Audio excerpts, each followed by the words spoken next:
Good morning. I am Rachel Cathell from Western Chester County Chamber of Commerce. We are live today at Blue Moon Florist in Downingtown, and we have a great show for you today, including a community update with the National Iron and Steel Heritage Museum and a member minute with Home2Suites in Downingtown. We'll finish the show off with a floral arrangement with Amy from Blue Moon Florist. But first, I would like to share some of our upcoming chamber events. First, we will have our virtual Time for the Trades on April 15th, and then our ribbon cutting at Creation Cottage in the Midway Arts Building on April 22nd. Future Focus Community Showcase will be held on May 5th. Please visit westernchestercounty.com for more details.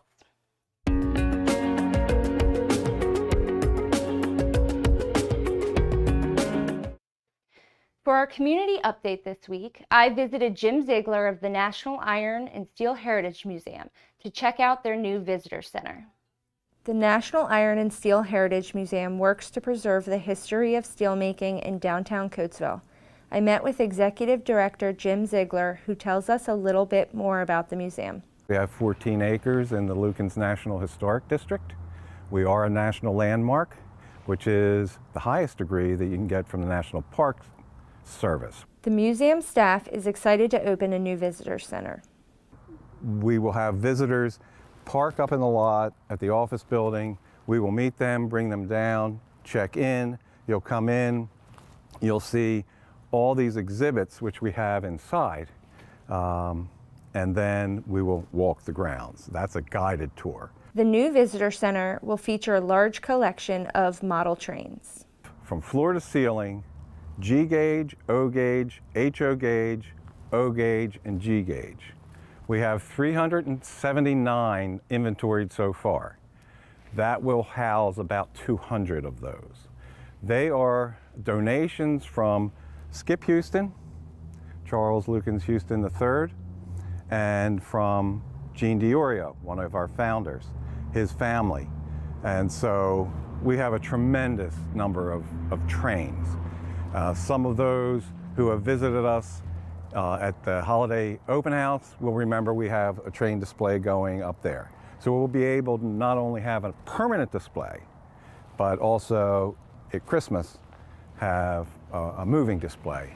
In addition to the beautiful historic homes on the museum grounds, like the Brandywine Mansion, which is behind me, that was built in the 1700s, Jim shows us the other exhibits on site. Some of the large outdoor exhibits that we have include the sonar sphere, which is the big ball. It's a spun head. So they'll heat a plate of steel, they'll cut it in a circle, and then they'll spin it. That's why it's called a spun head. And then they'll push it to make a hemisphere. And they would have put hydrophones in it, and that's a listening device. That sonar sphere would have gone into the front, standing differently than this. This is horizontal. It would have been vertical spinning, listening to the high seas. Also out here, large exhibit, you see the top 1/3 of a World Trade Center column. We have 28 pieces. We have 10 of those prongs, and that's the first office floor. So those are windows. We call it the Steelworkers Memorial, and there's a piece of granite there. And it has inscribed on it the names of those who lost their lives while making steel. COVID-19 dramatically reduced the number of on-site visitors. We have 5,000, I think the tally was 5,500 in 2019 on-site visitors here in Coatesville. So we had no visitors last year. I mean, I think we tallied because we in the office, anybody who's on site, we take a check mark. I think we had 450 visitors, so we had less than 10% of what we normally have. However, everybody was at home and looking for things to do. We went from 31,000 website visitors to 78,000 website visitors last year. The museum released an online collection of newsletters of the Lukens Steel Company in partnership with the National Historical Publications and Record Commission.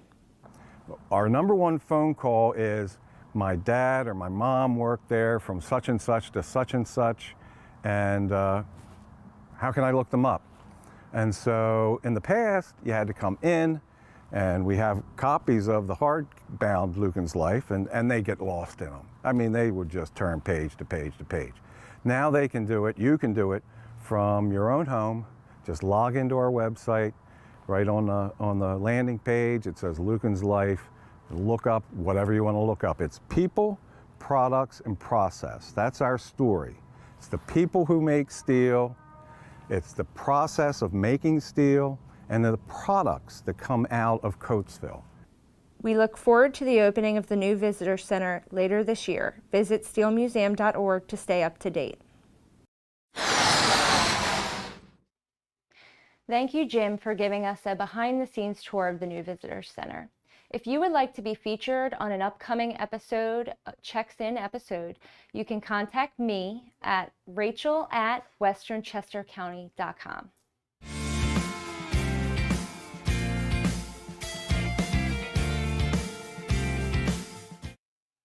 Now we'll have a member minute with Home2Suites in Downingtown with the Chamber's newest employee, Ashley Pierce. Thanks, Rachel. I'm Ashley Pierce, the Member Engagement Specialist at the Western Chester County Chamber of Commerce. We're here today at Home2Suites Hotel in Downingtown. We talked with the manager, Tom, a little bit about the hotel. We're more of a long-term, extended stay clientele, so we really get to know the guests on a personal level. You know, we joke around and they say, this is your home too. You know, people come here with their families. We're pet friendly. We've really gotten to know their families and their loved ones. I was offered a position at Gulf Creek Management Hotels in Royersford.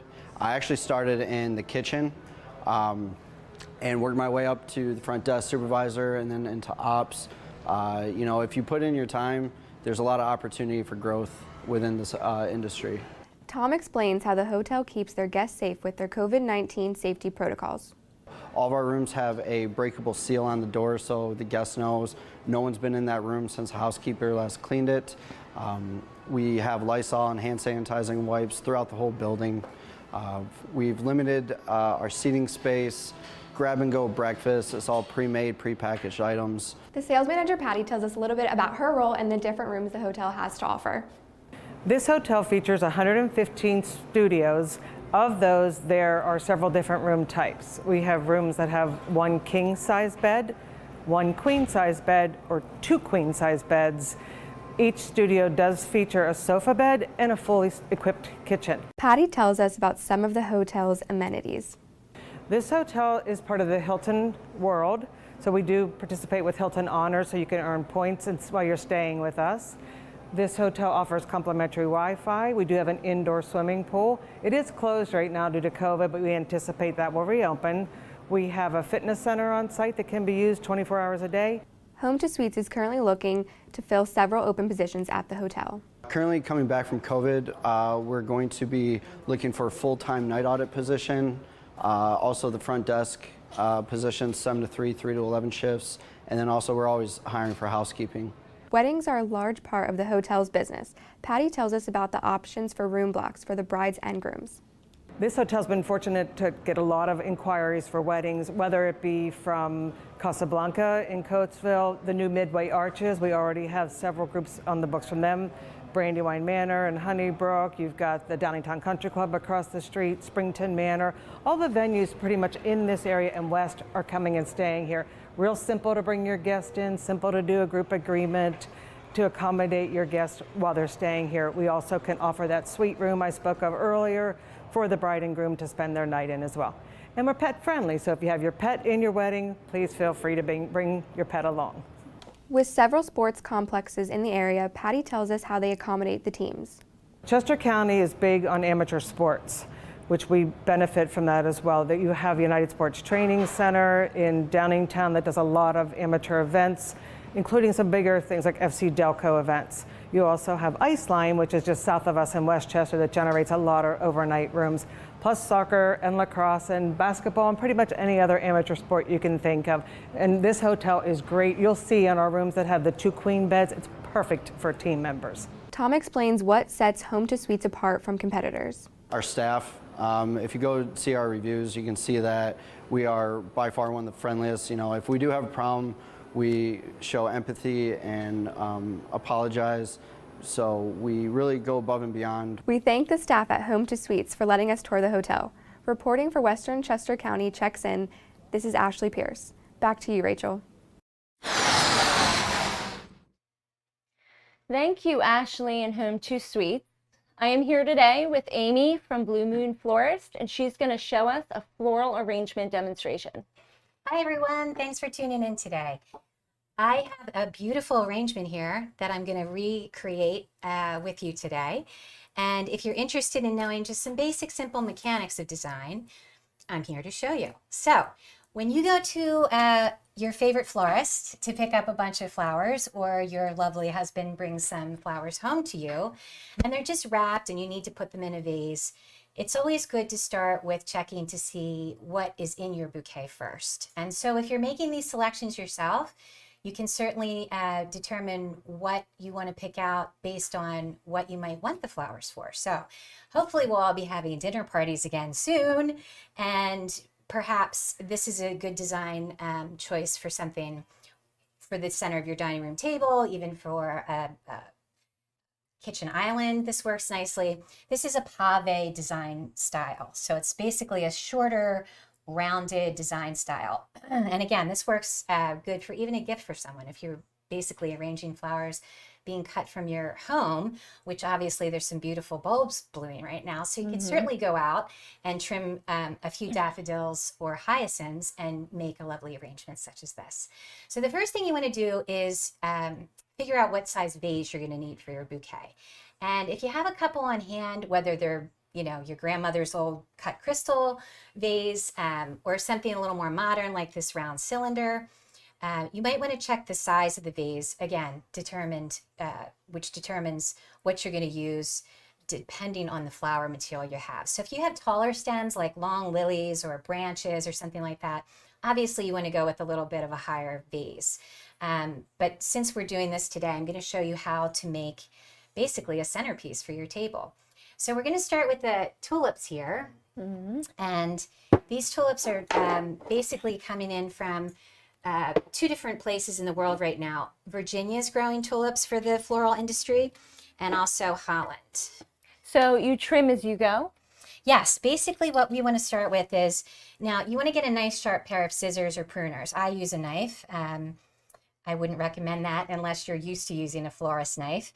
But basically what you do is you get your bouquet of tulips here, and I have 10 here yellow, and I have 5 bicolored ones. And a lot of people in the floral business say that you should always use flowers in multiples of odd numbers. So 3, 5, 7, and so forth. And that usually is determined because it gives you more of a balanced arrangement. And basically when you're designing, that whole kind of thought process goes with making triangles and also, again, providing balance. I'm using 10 tulips today, which is perfectly fine. You don't always have to stick to that rule. There's definitely exceptions to every rule, and you certainly can design and use your creativity and whatever you think looks nice. But for the sake of today, we're going to start with these tulips, and I'm just going to show you how to design in water without using any tape, without using any frog. No tape, no frogs, no oasis. You're basically just putting the flowers in a nice fresh vase of water. You're going to add your food to the water. If you did get a food packet, that's very important. The water does not have to be any certain temperature, just tap water is fine. And you can kind of see here what I'm doing. I'm cleaning the foliage off of the tulips so that you don't want any foliage below the water line. That basically creates more bacteria in the water, which obviously is going to be at the detriment of your flower arrangement. So you definitely want to have your fresh flower food additive, which does 2 things. It feeds the flowers and makes them last longer, which everybody loves. And it also cuts back on the bacteria growth in the water. So 2 very important things. I always recommend using the flower packet, food packet that you get with the bouquet. And if you didn't get one in your bouquet, you can always come swing by your favorite florist and we'll be happy to give you some. So as you can see here, I'm kind of putting the tulips in right at an angle. And this is now why do you angle it like that? Yeah, good question, Rachel. So basically this is going in an angle, a horizontal angle. And the reason for that is so that we start our grid process. And you can kind of see what I did here with the first 4 is I put one kind of in each quadrant, if you will. So one across the street from the other. And what that's doing under the water is creating a nice grid system. And that grid is going to be what holds your flowers in place. So once you establish a grid, whether it be with flower material stems, as we're doing here, or you could also use foliage, any kind of greenery, that can also go in the same exact way to establish a grid. And that way you don't have to tape your container, you don't have to use a frog, and you don't need oasis. So basically, we're just going to start with putting all the tulips in. Now, a lot of people like to design with putting in, as you can see here, I have different types of flowers. They'll put one tulip in, then they'll go to a rose and put a rose in, and then a calla lily. I always say put all the same flower type in at one time. So I'm going to basically do this, and as you can see, I'm cutting them down to fit the size of my vase as I go, peeling away any of the foliage that's going to fall under the water line. If anyone has any questions throughout this program, please just put them in the chat box and we will answer them for you. Happy to answer your questions. So as you can see, I'm kind of going around with these tulips and leaning them up against the side of the vase, all the while creating a grid down at the bottom. And as I'm putting these tulips in, I'm going to go to the next color here. And they're going to flap around a little bit. That's okay. But basically, the main key is that you're establishing this nice grid system here so that it's going to hold all the other flower material up. And you kind of want to, you know, obviously, I've been doing this a long time, Rachel, so I know exactly how long to cut the stem. But if you're obviously a novice at this and you need to basically hold the flower up against the vase to see, oh, where do I want that to be placed? Then you can cut the stem after you hold it up and kind of size it out. That would definitely help me. And you can see now that I'm placing these in at a different angle. So there's 3 different angles that you're going to use when you design flowers. You're going to put them in on a horizontal angle. You're going to go at a 45-degree angle this way, and then you're going to go into a vertical angle this way. And the reason for that is basically just to give dimension to your arrangement. And it also helps to, again, work with that grid that you're trying to make. So here we have 15 tulips in a 6x6 cylinder vase, and they're all standing very nicely, and that's just because of the grid system. So as long as you can do that, then you can be a floral designer. Anybody can do this. And a viewer asked, should you cut them all at the same length or kind of vary them at different lengths? You can vary them at different lengths depending on what you're designing. So if you have a taller arrangement, then it's nice to have things cut at different lengths. And that kind of gets away from that, what I call the chop and drop syndrome, which is when, and I'm adding my big hyacinths here, by the way. So after I put my tulips in, I'm going for the next biggest flower. Well, this is the biggest flower, but I'm going to anchor these in. I have 3 of these and they're quite large, and I'm going to put them in that triangular formation, just like this. So you kind of get the look here. Now, to go back to your question real quick. So you have that in there. That's in that triangular kind of 1, 2, 3. You do want to cut the flowers at different lengths depending on which angle you're putting them in at. So if you're putting them in the vertical way, then you obviously want to keep those a little bit taller than maybe you would if you're going in the horizontal way. So yes, you do want to cut them a little bit at different lengths. So the next thing I'm going to do here is add my roses. We have our tulips, we have our hyacinths, and we have some beautiful Tiffany peach roses here. And again, I have 3 of them, that magic odd number. And I'm going to put them in between where I just placed the hyacinths. I just want to talk about roses real quick. A lot of you might have gotten roses before in the past, and they might have wilted or started to not look good within 24 hours of cutting them and putting them into a vase. And that happens with a lot of the florals who have kind of a tricky vascular system. And what happened to that rose is simply somewhere between the time that it got cut from the field and by the time it got to you, there was an air bubble that got trapped into that stem. And that inhibits the water flow going from the bottom of the stem to the head of the rose. So the head of the rose will become soft. It'll start to kind of wilt. You can basically fix that yourself at home if you catch it soon enough, just by submerging, filling up your bathtub or your kitchen sink, filling that up with water, submerging the rose underwater, and then recutting it. And you will actually see the air bubbles come up through the head of the rose as it releases those air bubbles and lets the water travel through the whole vascular system. And then it will harden back up again. You can put them right back in your vase and they'll live. You saved your roses. That is so interesting. So I'm adding this Hypericum Berry, and this is a really pretty filler flower, very hardy. And again, you kind of see that I'm just I'm using this as filler flower basically. And I'm kind of filling this in around, I have 5 of these, our magic number. So I'm kind of filling these in and around where there might be some holes and kind of putting them in to disperse the color nicely. And then the last thing that I have are these really cool green trick dianthus. This is one of my favorite flowers. It's just so fun. These last forever. You'll probably get tired of them and want to throw them away before they're dead. But these are really fun and great, and they add a little bit of kind of modernity to the arrangement, I think, and just some really nice texture. So these are fun. Yeah, the colors all complement each other very well. Oh, thank you. Yeah, this is a pretty kind of springtime arrangement, but it's also using some of the warmer tones as well. So there we go. Now we have our finished design ready to go onto your dining room table. So now when you finish a floral arrangement like this, how can you make it last? That is the key question. And we do get a lot of compliments on our flowers because we treat them the way that they should be treated when they first arrive to us. So it's really conditioning the flowers at the retail source.